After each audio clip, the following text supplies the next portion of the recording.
Real fast, I'm Bob Slade from WBLS. Let me ask you this question. Maris poll came out today.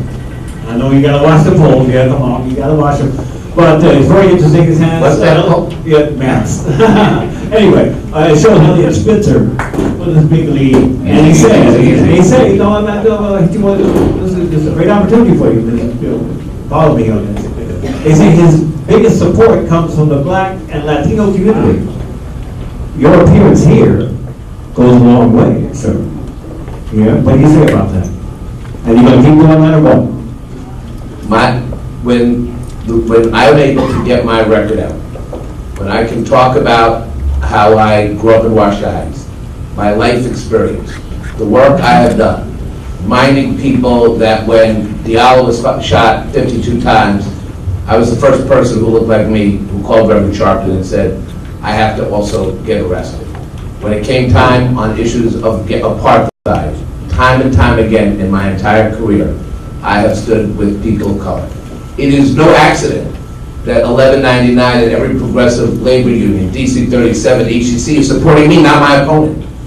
And name recognition is a fair thing, but recognition of a record of empowering communities is something that I'm going to be competitive with. And I will tell you this, I cannot be elected controller unless all of you believe I'm the better candidate. Mm-hmm. It's not going to happen. And you know something, if I can't convince you, I shouldn't be controller. I am not going to win because one side against another. But I'm going to convince you, because at the end of the day, this job is about having two distinct skill sets, black, white, brown. You have to work with people to get results. And I'm going to do that. At the same time, you have to be independent. You look at that last debate, and you have to see consistency. I released 5 years of my taxes. You think my wife wanted to release the taxes?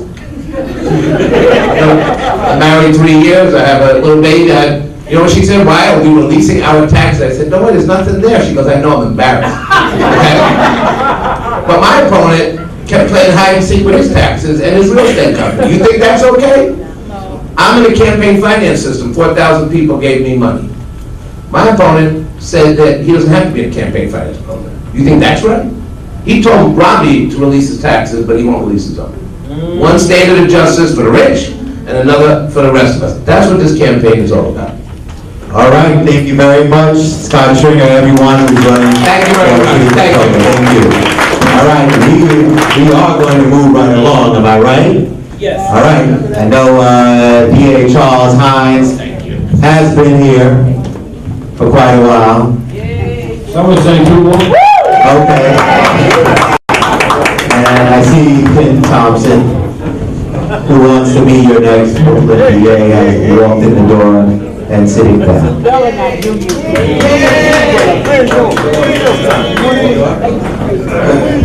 right.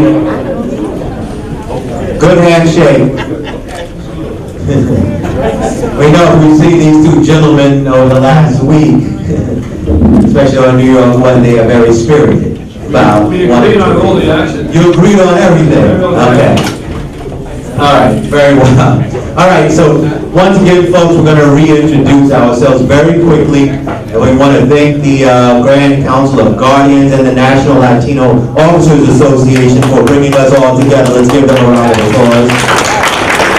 You know, members of the Brooklyn community, you're here. Members of law enforcement, you're here as well. And this is I call it a debate, but I really want to call it a forum, so we can talk to you guys and have them talk to you as opposed to each other. And this is between our current, I said out, I'm not from Brooklyn, I'm a Bronx boy, is that okay? No, damn, I should have mentioned it.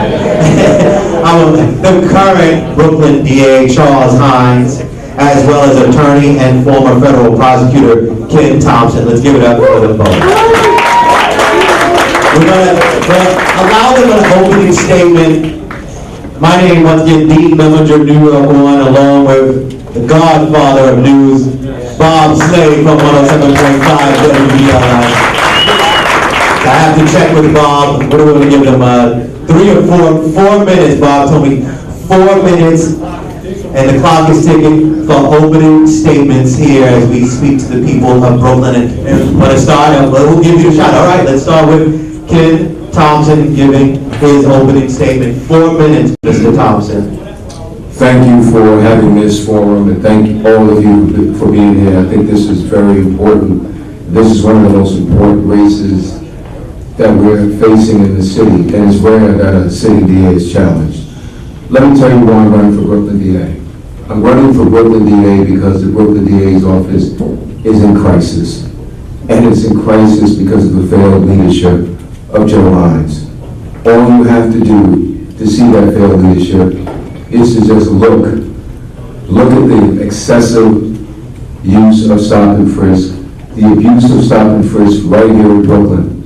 For the last couple of years, Brooklyn has led the city in stop and frisk. The 7-5 precinct in East New York, the 7-3 precinct in Brownsville.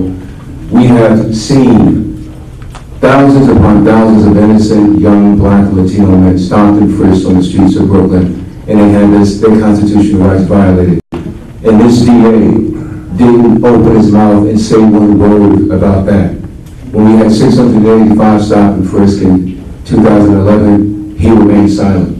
When we had 500,000 of them last year, he again remained silent. But he not only remained silent, he actually did something else that was more damaging. He literally prosecuted thousands of young black and Latino men for possessing small amounts of marijuana, and many of them who were caught up in this excessive stop and frisk. So what he did is he helped damage their lives, their futures forever, because many of them came into the criminal justice system for the first time. And they were given criminal convictions, and how are they going to get jobs later, get financial aid for college, and some of them have immigration issues. So this DA did not do one thing with respect to stop and frisk. That's first of all to show his failed leadership. Second of all, innocent people here in Brooklyn have been convicted for murders that they did not commit due to prosecutorial or police misconduct under his watch. The list goes on and on, from David Ranta to William Lopez to Jabbar Collins to the Dula case. It all happened under his watch. In addition, we have the lowest felony conviction rate in the city. We have the second lowest violent felony conviction rate. We have the second lowest felony conviction rate for people who go to trial. And we have the second lowest felony conviction rate for gun crimes, all under his watch.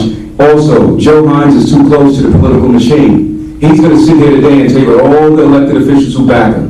He did a laundry list of it, had all these African-American leaders in Brooklyn who back him. What he won't tell you is that he's so close to the political machine that he has compromised his position. And he can't even go after public corruption in Brooklyn. He is so close that he publicly vouched for the former county leader, Vito Lopez. Vito Lopez was accused of degrading and sexually harassing so many women who work for him. Joe Hines had the nerve to say that Vito Lopez is a good man. And when it came to Vito Lopez being investigated, Joe Hines had to punt. He couldn't even investigate it. He had to turn it over to the Staten Island DA. In addition, he fails to go after police shooting cases. Right down the street, a young man named Shem Walker was shot and killed in 2009. He has not told us yet, 4 years later, if that shooting was a good shooting or a bad shooting. If it was a good shooting, then exonerate the cop. If it was a bad shooting, then prosecute the cop. Clearly, it is time for a new DA. He is out of touch. And you know how he's out of touch? He doesn't even live in Brooklyn. He lives in a house behind a gated community in the Breezy Point section of Queens. He doesn't even live in Brooklyn. He's written many books. He's taught at so many law schools. He's worked with his reality TV show, all while Brownsville and East New York lead the city. We have plenty of time there. Opening